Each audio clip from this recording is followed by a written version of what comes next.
Kanchanpur निकटरे truck पछरे धक्का देला pickup van जड़े मृत जड़े गुरुतर। चंपुआ थाना अंतर्गत कंचनपुर 20 नंबर जातीय राजपथ निकटरे ट्रक पछरे पिटी हेला पिकअप भ्यान। दुर्घटना जड़े मृत्युवरण करथिबा बेले अन्य जड़े गुरुतर आहत होइछंती।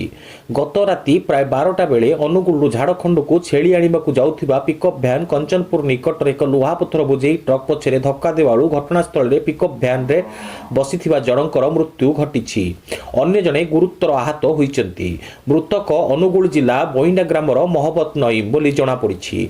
गुरुतर आहत होइतिबा सेही ग्रामर मोहम्मद सफीफ को प्रथम चंपुआ उपखंड डाक्तरखाना अणा जाइथिबा बेले ताको अवस्था गुरुत्व थिला बेले तांको केन्दुझर जिला चिकित्सालय को स्थानांतरित करा जाइछि। अन्यपटे दुर्घटना घटाइथिबा पिकअप भ्यान ड्राइवर फरार होई जाइछि। खबर पाई चंपुआ पुलिस घटनास्थल रे पहुंची पिकअप भ्यान को जबत करी घटना रे तदंत आरंभ करिसेंती। चंपुआ उपखंडरू प्रदीप कुमार महंत रिपोर्ट अनुध्यान टीवी।